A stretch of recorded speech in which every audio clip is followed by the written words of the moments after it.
오늘 한번 따라 합시다. 완전하신 대제사장 예수.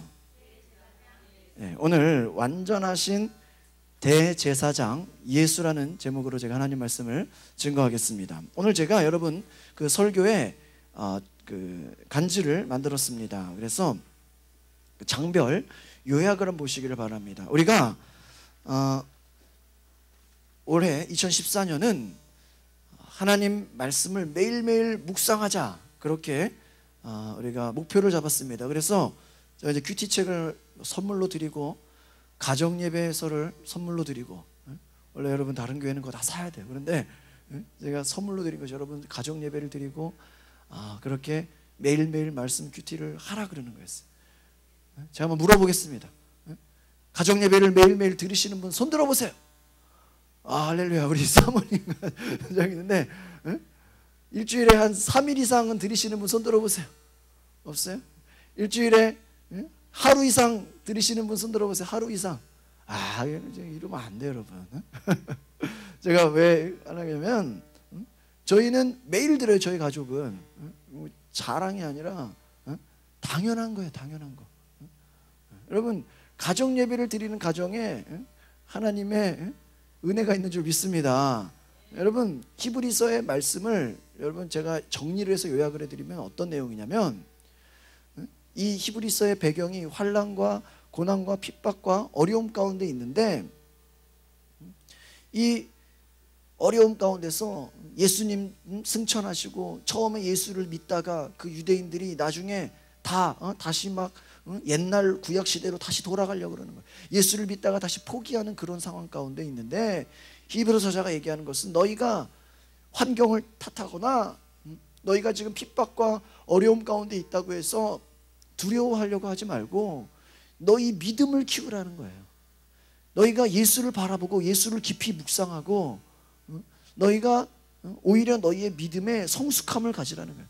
더 훈련하라는 거예요. 그러니까 우리가 보통 세상을 살면서 여러분 세상이 강합니다. 마귀의 권세가 점점 강하고, 여러분 예를 들면 여러분이 살기가 더 힘들고 여러분이 공격받는 게 더 많아지고 마귀의 공격이 점점 더 강해지는데, 우리의 인생 가운데 목사님 너무나도 힘들어요. 세상에서 사는 것이 힘들고 너무나 어려운데, 그것이 중요한 것이 아니라 여러분 우리가 성장하지 못한다는 거예요. 그만큼. 그러니까 안타까운 것은 저와 여러분이 성장하고 믿음이 자라고 성숙한 신앙이 되면 환경이 아무리 어렵다고 할지라도 우리가 그것을 극복할 수 있는 힘이 생기는 줄 믿습니다. 그러기 위해서는 예배를 드리는 삶을 살으셔야 돼요. 그래서 저녁마다 여러분 자기 전에, 아까도 제가 일부 예배 때 이유석 집사님 물어보니까 가정 예배 드려봤대요. 10분도 안 걸려요. 제가 책에 여러분 한 쭉 읽으면 끝이에요.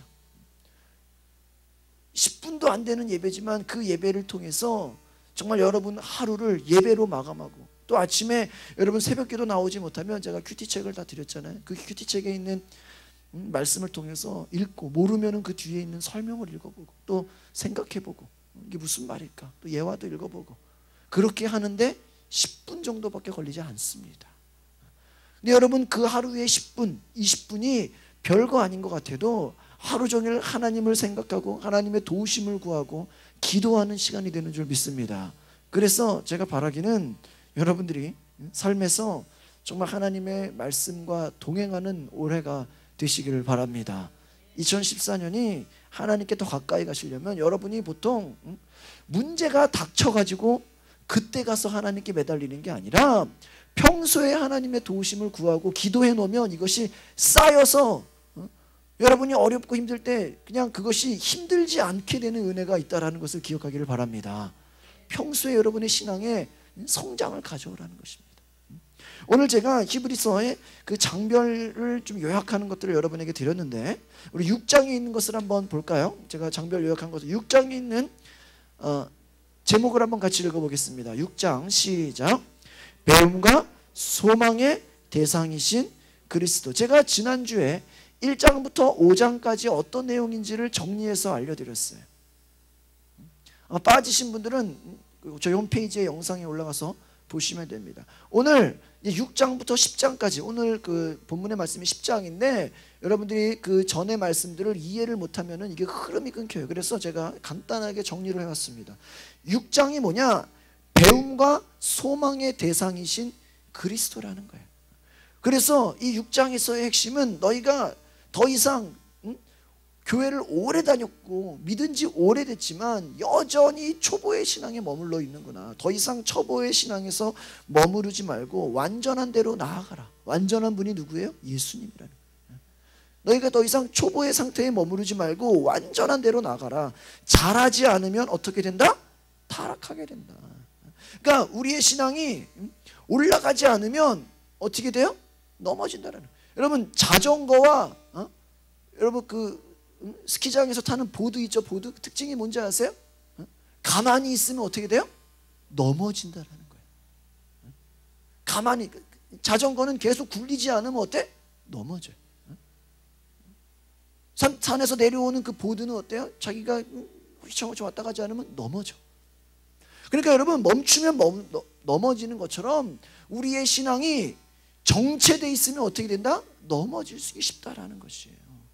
그래서 구원을 확신하고 게으르지 말고 진보를 나타내라. 이것이 6장의 메시지예요.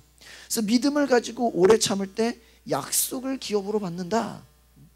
그래서 여러분 이 6장에서의 메시지가 참 중요한데 한 절만 찾아볼까요? 우리 히브리서 6장을 한번 넘겨보시기를 바랍니다.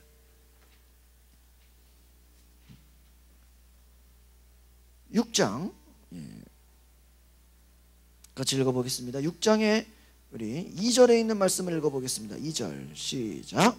세례들과 안수와 죽은 자들의 벌과 영원한 심판에 관한 교훈의 터를 다시 닦지 말고 완전한 대로 나아갈지니라. 완전한 대로 나아가라. 예수께로 나아가라는 거예요. 그 구약시대의 그 옛날 신앙에 머무르지 말고 앞으로 전진하라는 거예요. 또 이 히브리서가 여러분 중간중간에 구약의 얘기와 이 설교가 막 섞어서 나오는데요. 11절 12절 읽어보겠습니다. 11절 12절 시작. 우리가 간절히 원하는 것은 너희 각 사람이 동일한 부지런함을 나타내어 끝까지 소망의 풍성함에 이르러 게으르지 아니하고 믿음과 오래 참음으로 말미암아 약속들을 기업으로 받는 자들을 본받는 자 되게 하려는 것이니라. 간절히 원한다. 이 히브리서 저자가 갖고 있는 이 부탁의 말씀이에요. 부탁의 말씀이 뭐라고요? 너희 각 사람이 부지런함을 나타내서 끝까지 소망의 풍성함에 이르러 게으르지 말고 믿음과 오래 참음으로 약속을 기업으로 받아라. 그러니까 계속 너희들의 신앙을 어떻게 해라? 계속 끌어올리라는 거예요. 그러니까 머물러 있지 말라라는 거예요. 여러분 오늘날 우리의 신앙이 얼마나 머물러 있습니까? 여러분이 평소에요 성경책 한 번도 들여다보지 않고요 기도 한 번도 안 하고 그냥 주일날 교회만 와서 앉았다 가면요 그것만으로 우리의 신앙이 성장할 것이다. 물론 안 오는 것보다 낫죠. 그런데 여러분 그렇게 우리의 믿음을 지키는 것이 쉬운 것이 아니라는 것이에요. 세상이 여러분을 공격하는 것은요 너무나도 크다라는 것입니다. 우리 7장의 메시지를 한번 읽어보겠습니다. 7장 우리 저기 간지에 나와 있습니다. 시작. 멜기세덱 반차의 영원한 대제사장이신 그리스도. 이제 멜기세덱이라는 인물이 나오는데 이 멜기세덱이 누구냐? 예수 그리스도의 모형이야. 구약에 이 멜기세덱 인물이 있었는데 이 사람은 왕이었어요. 의의 왕, 평강의 왕. 그런데 우리가 믿음의 조상이라고 말하는 아브라함에게 뭐를 받은 사람이냐? 11조를 받은 사람. 그러니까 이 멜기세덱이라는 인물은 아주 뛰어난 분인 거죠.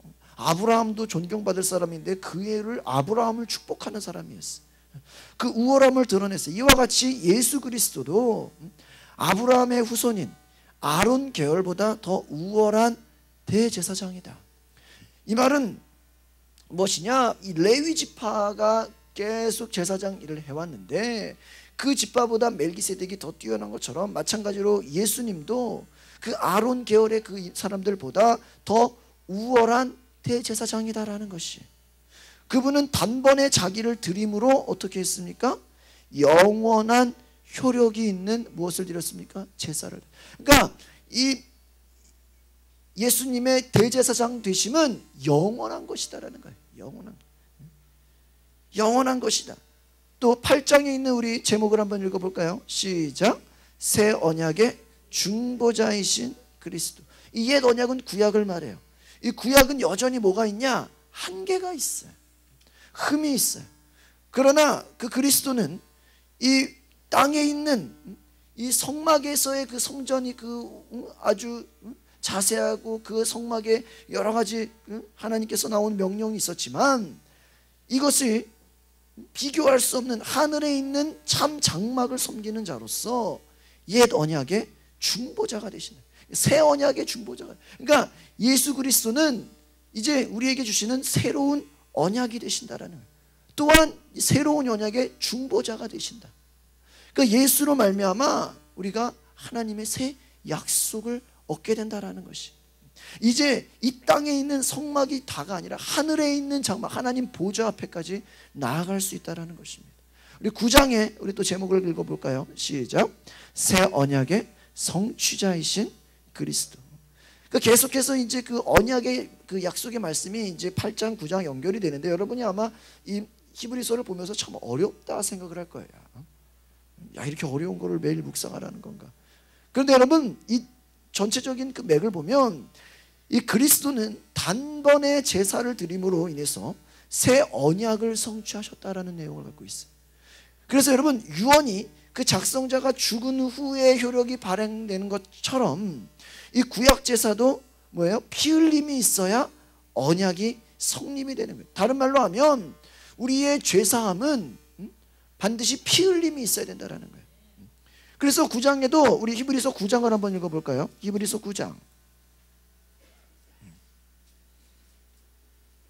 22절에 있는 말씀을 읽어보겠습니다. 22절 시작. 율법을 따라 거의 모든 물건이 피로써 정결하게 되나니 피 흘림이 없은즉 사함이 없느니라. 그러니까 죄 사함에는 뭐가 있어야 된다? 피 흘림이 있어야 된다. 또 그 18절의 말씀을 한번 읽어볼까요? 18절 시작. 이러므로 첫 언약도 피 없이 세운 것이 아니라. 그러니까 하나님의 그 약속은 뭐가 있다? 피의 약속이 있다라는 거예요. 또 우리 그 20절 시작. 이르되 이는 하나님이 너희에게 명하신 언약의 피다. 그러니까 이 피의 약속이었다라는 거예요. 그런데 그것을 성취하신 분이 누구다? 바로 예수 그리스도다라는 거예요. 우리 9장 28절에 있는 말씀을 읽어보겠습니다. 28절 시작. 이와 같이 그리스도도 많은 사람의 죄를 담당하시려고 단번에 들이신 바 되셨고 구원에 이르게 하기 위하여 죄와 상관없이 자기를 바라는 자들에게 두 번째 나타나시라. 그러니까 그리스도도 많은 사람의 죄를 담당하시려고 어떻게 해요? 단번에 들이셨다. 그래서 구원에 이르게 했다라는 것이. 우리 9장 27절에 있는 말씀 한 절 더 읽어볼까요? 시작. 한 번 죽는 것은 사람에게 정하신 것이요 그 후에는 심판이 있으리. 그러니까 그리스도가 우리가 죽고 난 이후에는 뭐가 있다? 심판이 있는데 그 심판에 예수님이 단번에 제사를 드린, 그 단번에 제사라는 건 뭐냐면 십자가에서 죽으신 것이 바로 예수님께서 죽으신 그 제물이 되셨잖아요. 그것으로 말미암아 새 언약이 성취가 된다라는 것입니다. 그래서 예수 그리스도의 그 대속적 죽음, 이 구약 제사가 피 흘림이 있어야 언약이 성립된다고 우리가 읽어본 것처럼 예수님은 대속적 죽음으로 우리에게 죽은 행실에서 깨끗하게 하시는 영원한 언약을 이루신다. 그러니까 예수님의 그 제물 되신 예수님의 십자가의 죽으심은 단번에 드린 그것은 바로 우리를 구원하시는 큰 은혜다라는 것입니다. 10장에 있는 제목을 한번 읽어볼까요? 시작. 단번에 효력 있는 제사를 드리신 그리스도. 그리스도께서 오실 때까지 율법은 그림자에 불과했습니다. 그런데 이 짐승의 제물로 드리는 제사는 죄를 없애지 못하고 오히려 죄를 더 떠올리게 합니다. 그런데 여러분 예수님께서 오셔서 한 번의 그 제사로 영원히 온전함에 나아간다라는 거예요. 그래서 우리가 이 예수를 힘입어서 온전히 우리가 예배할 수 있고 우리가 이 예수를 힘입어서 과거의 구약 시대와는 완전히 다른, 완전히 새로운 언약, 새 약속, 그리고 이 예수 그리스도의 단번에 드려진 이 십자가의 사건으로 말미암아 우리에게 믿음과 소망과 사랑의 약속이 있다라는 것이. 여러분, 오늘 이 특별히 10장의 말씀을 제가 좀 구체적으로 다루려고 하는데, 이 10장은요 특별히 예수님이 하나님의 뜻이다 라는 것에 나와 있습니다. 특별히 우리 7절에 있는 말씀을 읽어보겠습니다. 10장 7절 시작. 이에 내가 말하기를 하나님이여 보시옵소서, 두루마리 책에 나를 가리켜 기록된 것과 같이 하나님의 뜻을 행하러 왔나이다. 이것은 시편 40편 6절 이하의 그 말씀을 인용한 것이에요. 그런데 뭐라고 그래요? 하나님의 나를 가리켜 기록된 것과 같이 하나님의 뜻을 행하러 왔나이다. 예수님은 누구의 뜻을 행할 때? 하나님의 뜻을 이루셨다는 거예요. 우리 또 9절의 말씀을 한번 또 읽어보겠습니다. 9절 시작. 그 후에 말씀하시기를 보시옵소서, 내가 하나님의 뜻을 행하러 왔나이다 하셨으니 그 첫째 것을 폐하심은 둘째 것을 세우려. 오늘 우리가 예수님에 대해서 여러분이 많이 들어봤지만 이 히브리서만큼 예수님을 자세하게 설명하는 말씀이 또 있을까라고 할 정도로 이 히브리서 말씀은 어려워요. 왜 그러냐? 구약에 있는 말씀들을 자꾸 가지고 와서 이게 유대인들에게 니들이 생각하는 그 유대의 어떤 사람보다 그 옛 조상들보다 예수님이 얼마나 뛰어난 분이고 얼마나 예수가 아니고는 우리가 그 어떤 것과도 바꿀 수 없을 만한 그러한 위대한 것인 것을 설명하고 있거든요. 그래서 우리가 여러분 히브리서를 알면요 다시 한번 여러분이 예수님을 새로 발견하게 되는 역사가 있다는 것을 기억하길 바랍니다. 예수님이 어떤 분이라고 나와 있어요? 하나님의 뜻을 행하러 오셨다는 거예요. 하나님의 뜻. 여러분, 주님께서 이 세상에 오신 목적이 뭐라고 그랬어요? 하나님의 뜻을 행하기 위해서는. 이 세상에 존재하는 것에는 여러분요 전부 다 목적이 있어요. 마이크가 있는 것은 마이크의 목적이 있는 거예요. 스피커는 스피커의 목적이 있는 거예요. 비행기는 비행기의 목적이 있고 자동차는 자동차의 목적이 있는 거예요. 다 모든 것, 이 세상에 존재하는 모든 것은 다 뭐가 있다? 목적이 있다라는 거예요. 하나님의 뜻이 있어요. 예수님이 하나님의 뜻을 행하러 오신 것처럼 오늘 저와 여러분이 이 땅에 살아가는 이유도 우리가 그냥 단순히 먹고 살려고 살아가는 것이 아니라 하나님의 뜻을 이루기 위함인 것을 기억하기를 바랍니다. 우리가 여러분요 때로는 세상에서 갖고 있는 직업만 가지고 나를 생각하는 경우가 많아요. 그렇죠? 내가 이런 일을 할 수도 있고 저런 일을 할 수도 있어요. 그런데 여러분, 이 땅의 직업은요 은퇴가 있고 또 변화가 돼요. 이걸 하다가 할 수 있고 다른 일을 할 수도 있고 늘 변화되는 일이에요. 중요한 것은 이 땅에서의 직업을 뛰어넘는 하나님의 뜻이 있다는 것을 기억하시기를 바랍니다. 그러니까 여러분을 사용하시고자 하는 하나님의 뜻이 있다는 거예요. 그것을 발견하는 삶이 하나님께 쓰임받는 삶인 것 같다는 거예요. 나를 향한 하나님의 뜻이 무엇일까? 나를 향한 하나님의 계획이 무엇일까? 예수님은 나를 향한 하나님의 뜻이 무엇인지를 알았어요. 요한복음 3장에 보면은 하나님이 그 아들을 세상에 보내신 목적이 뭐냐? 세상을 심판하려 함이 아니요 그로 말미암아 세상이 구원을 받게 하려 하심이라. 그 예수님의 목적은 뭐예요? 세상이 구원을 얻게 한다라는 거예요. 여러분, 예수님이 병을 고치기도 하고 귀신을 내쫓기도 하고 많은 축사를 일으키기도 했어요. 그러나 궁극적인 그 목적은 뭐예요? 세상이 구원을 받는 거예요. 마태복음에 보면 예수님이 태어날 때 탄생의 목적을 이렇게 말씀합니다. 아들을 낳으리니 이름을 예수라 하라. 이는 그가 자기 백성을 그들의 죄에서 뭐 할 자이다? 구원할 자이다. 예수님은 이미 탄생하기 전부터 그가 구원할 자임을 예비하셨어요. 말해주셨어요. 그러니까 성경이 이미 예수님을 이 땅에 보내신 목적이 죄에 빠진 인간을 구원하기 위함이다라고 말씀하고 있습니다. 예수님이 이 땅에 오신 목적, 바로 이 땅에서 행하신 하나님의 뜻이 있었다는, 우리를 구원하기 위한 그 하나님의 뜻을 저와 여러분이 발견하시기를 바랍니다. 어느 해안가에 등대가 있었어요. 등대에 불을 밝히면서 배들을 안전한 항구로 인도하기 위해서 기름이 배달이 돼요. 등대에 불을 밝히기 위해서. 그런데 어느 날 이 동네에 이제 막 어려운 사람들이 찾아왔어요. 도와달라고 하는 거예요. 이 등대를 지키는 사람, 등대지기에게 좀 기름을 나누어 달라고 부탁을 하는 거예요. 어떤 사람은 몸이 아픈데 병원 갈 돈이 없습니다. 좀 기름을 나눠주세요. 이 안타까운 소식을 듣고 이 등대지기가 기름을 나눠주게 돼요. 그래서 등대에 쓸 기름을 나눠주는 이 등대지기를 사람들은 막 칭찬했어. 저 사람은 참 인정이 많다. 저 사람은 너무나 착한 일을 많이 한다. 근데 어느 날 심한 폭풍우가 부는 그 날씨에 한쪽 배가 등대의 불빛을 보지 못해서 조난을 당했어요. 기름이 떨어져 가지고 빛을 비춰야 되는 그 등대가 마침 기름이 떨어져서 빛을 비추지 못했다라는 거예요. 그래서 수많은 사람들이, 그 배에 타는 사람들이 죽임을 당했다라는 거예요. 여러분, 무엇입니까? 등대의 목적이 빛을 비추는 것이, 그 일을 위해 기름이 배달된 것이지 사람을 도와주라고 기름이 배달된 것이 아니었어요. 그러니까 빛을 비추는 데 사용하지 못했다면 직무유기와 같다. 다른 말로 하면 바다에 빛을 비추는 사명을 이루지 못한 것이. 여러분, 마찬가지로 교회의 목적도 무엇입니까?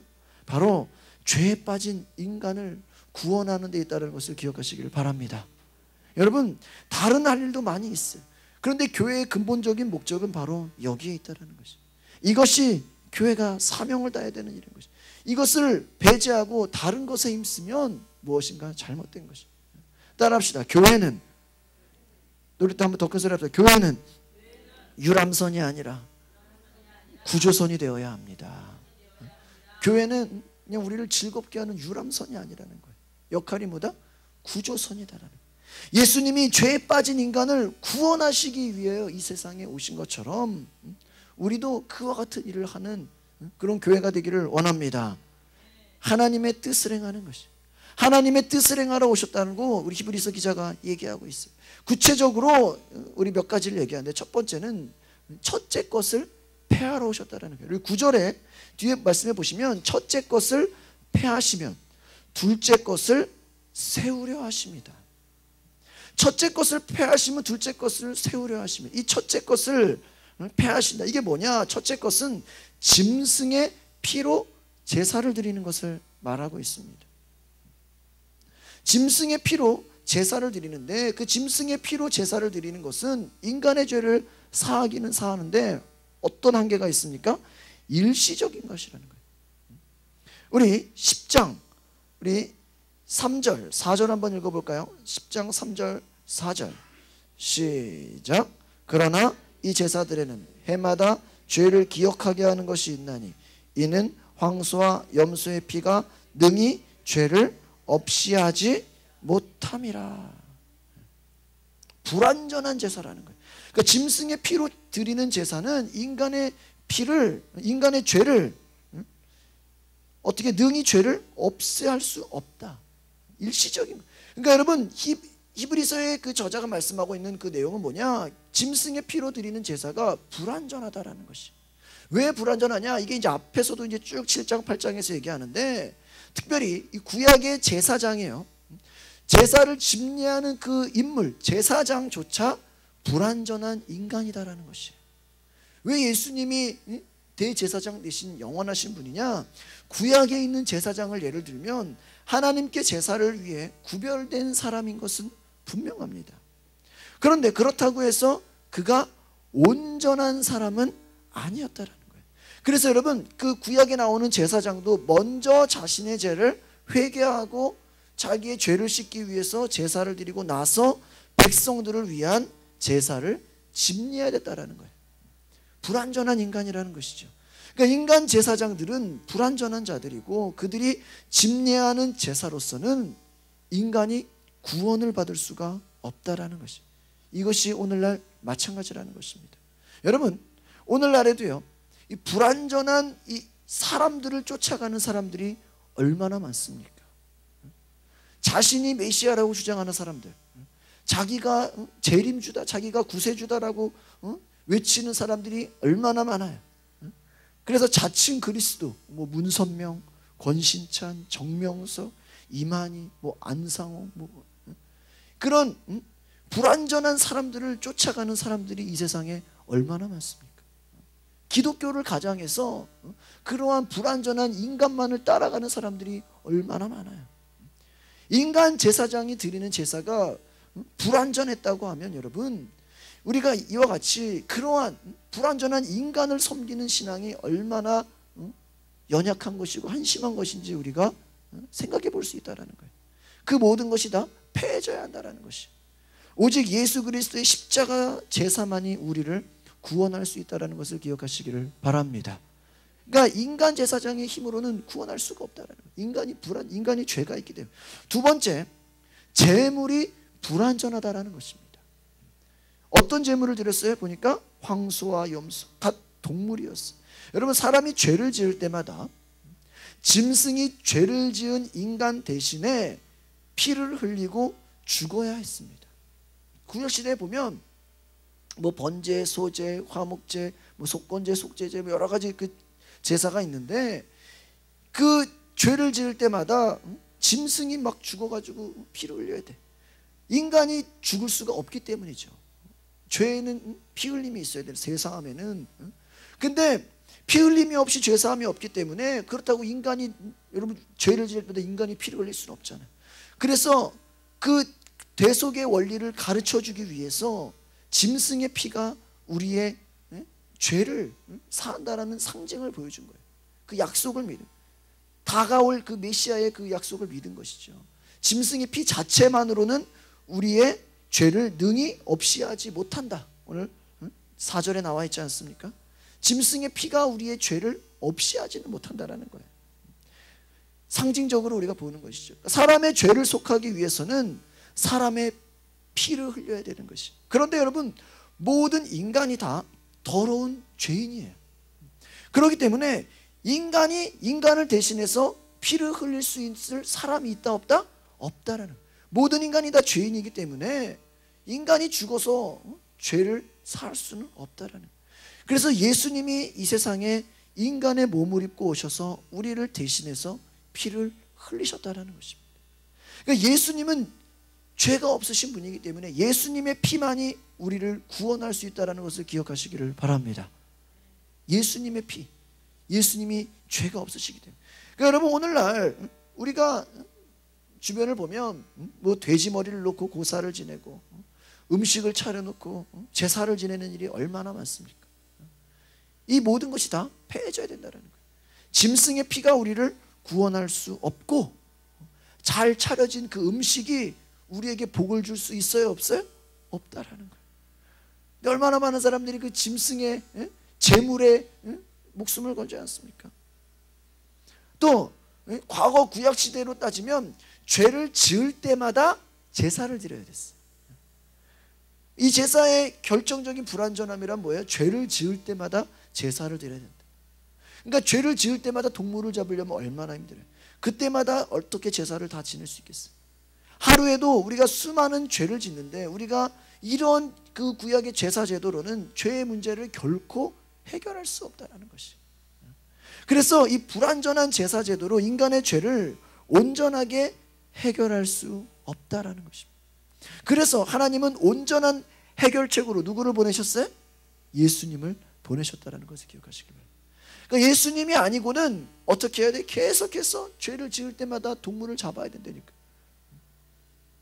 예수님은 죄가 없는 자신의 거룩한 몸을 제물로 바치셨다. 그러니까 예수님 십자가에서 죽으신 그 사건은 어떤 사건이에요? 죄가 없는 그 예수님 자신이 거룩한 몸이 무엇이 됐다? 제물이 되었다라는 거예요. 짐승이 피를 흘리는 것과 같이 예수님이 제물이 되셨다. 자신이 온전한 제사장이 되어서 직접 제사를 집리한 것과 같다라는 거예요. 예수님 자신이 제사장인데 자기가 자기의 제물을 직접 드린 것과 같다. 그 제사가 바로 이 갈보리 십자가에서의 사건이라는 것이. 그러니까 십자가의 그 제사 한 번만으로 모든 인간이 구원을 받을 수 있게 되었다는 것이. 그러니까 여러분, 이것이 얼마나 놀라운 사건입니까? 우리 10절에 있는 말씀을 한번 읽어보겠습니다. 10절 시작. 이 뜻을 따라 예수 그리스도의 몸을 단번에 들으심으로 말미암아 우리가 거룩함을 얻었다. 그러니까 우리가 더 이상 불완전한 짐승의 제사에 얽매이지 말라라는 거예요. 단 한 번의 온전한 제사로 단번에 드리셨다. 이 단번에 드리셨다는 게 중요한 단어예요. 단번에 그 온전한 제사로 우리를 구원하신 예수 그리스도의 십자가의 제사가 우리가 구원받기에 충분하다라는 거. 우리가 어떻게 됐다? 거룩하게 되었다라는 것이죠. 그러니까 여러분, 예수님은 자신의 몸을 단번에 들이셨다. 예수님은 자신의 몸을 단번에 들이심으로 인간의 죄와 사망에서 우리를 구원했다라는 것이죠. 예수님은 우리를 죄와 사망에서 구원하시기 위해서 자신의 몸을 십자가의 제물로 바치셨다. 여러분, 제가 이번 한 주 동안에 제가 요즘에 밤에 그 아기를 보느라고 막 새벽 4시 5시 막 그러면 자요. 그러면은 이렇게 말씀을 이렇게 뭐 업무를 볼 수가 없으니까 요즘에 2014년 우리 교회가 좀 새로워져야 되겠다 해서 도전을 받는데, 제가 어떤 목사님 설교를 들었어요. 전도를 검색했다가 그 목사님 설교를 들었는데, 그 목사님이 김태형 목사님이라는 분인데 저도 처음 봤어요. 우연히. 근데 그분이 그런 얘기를 하더라고요. 우리가 복음을 전하는 것은 예수의 고난을 묵상하는 만큼 복음을 전한다. 충격을 받았어요. 예수의 십자가의 고난을 우리가 얼마나 묵상하는지 그 묵상하는 만큼 복음을, 예수님이 고난 받으신 게 여러분 인격적인 모독을 당하셨죠. 육체의 고난을 받으셨죠. 막 그냥 모든 것이 다 찢겨지는 그런 고난을 받으셨죠. 우리가 여러분 때로는 복음 전하는데 우리는 인격 무시당하면 어때요? 안 해버려. 우리가 복음을 전하는데 우리가 자존심 상하면 안 해. 우리가 복음을 전하는데 우리가 어때요? 육체적으로 힘들면 포기해. 예수님이 십자가 지는 그 사건이, 예수님이 우리를 구원하기 위한 그 사건이, 예수님이 멸시와 천대를 받고 고난을 받는 그 사건이 우리가 당하는 그 어떠한 고난보다 더 큰 고난을 받으셨다라는 거예요. 우리가 과연 그 고난을 묵상하지 않으면 우리가 그렇게 쉽게 복음을 전할 수 없다라는 거, 제가 그 얘기를 듣고 정말 그렇다.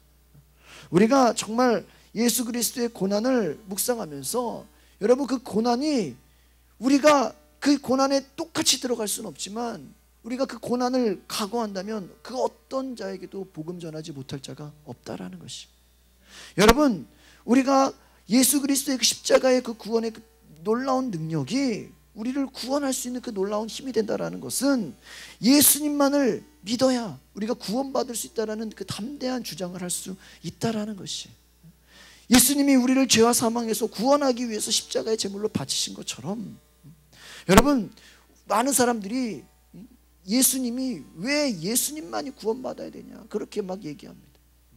왜 예수만이 구원이냐, 니네 기독교들은 참 이기적인 것이 아니냐 이렇게 막 얘기해.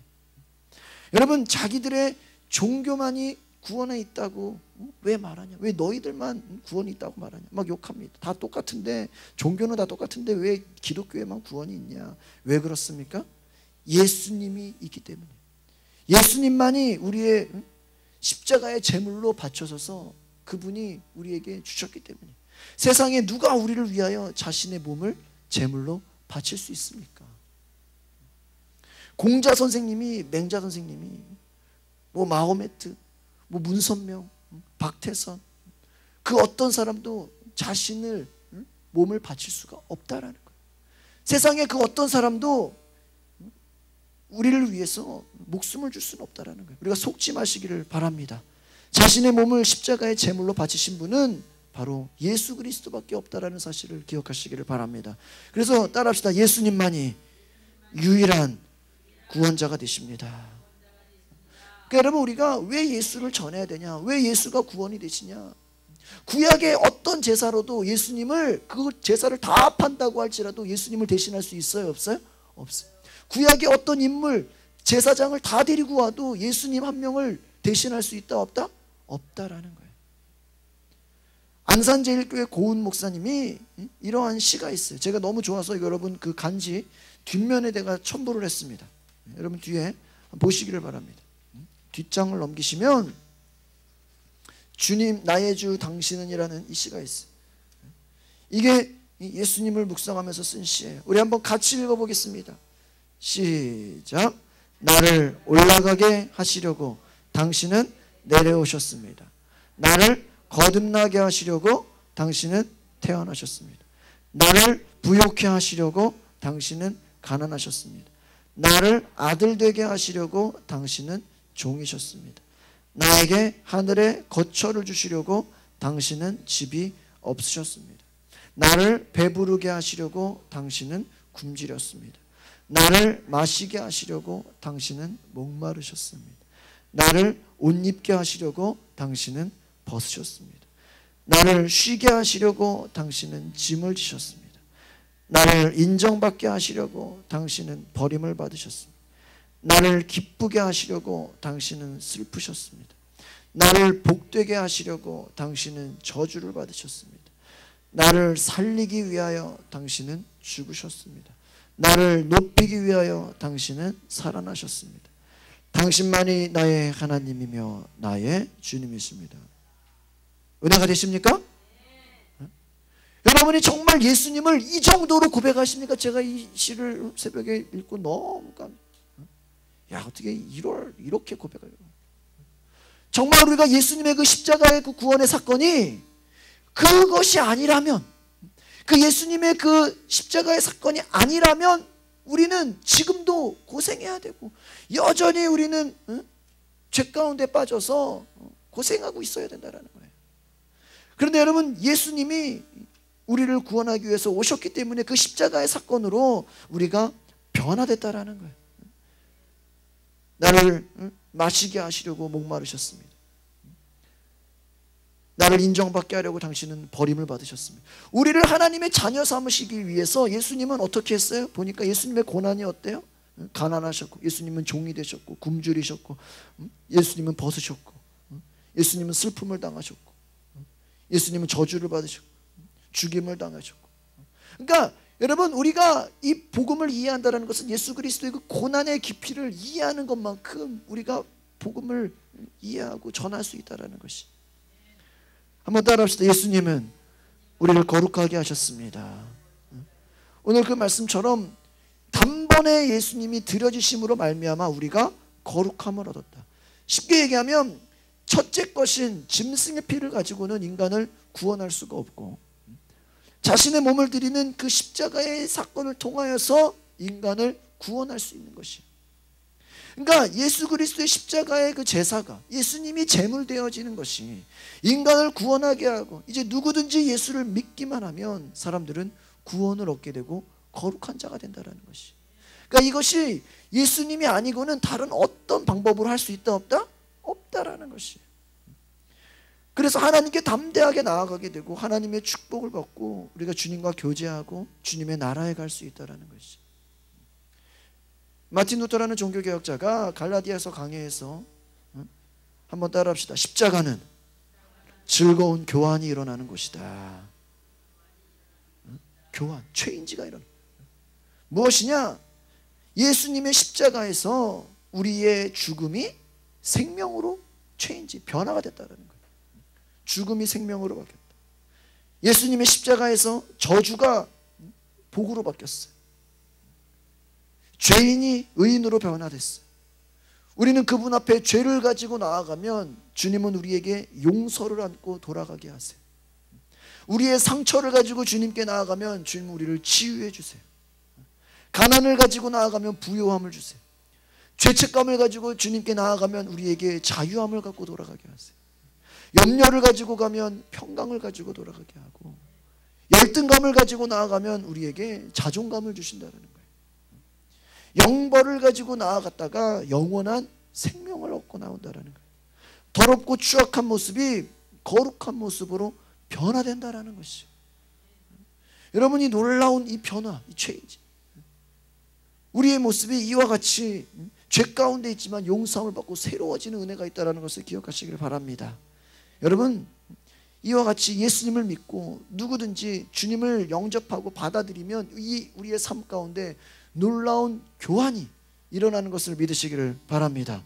죽음이 생명으로 바뀌고, 저주가 복으로 바뀌고, 죄인이 의인으로 바뀌고, 우리의 상처가 치유함으로 바뀌고, 자유함이, 죄책감이 자유함으로 바뀌고. 여러분 예배를 통해서 이러한 은혜를 경험하시기를 바랍니다. 여러분 예수님이 우리에게 이런 은혜를 주시기 위해서 이 땅에 오셔서 예수님이 제물이 되어 주셨다.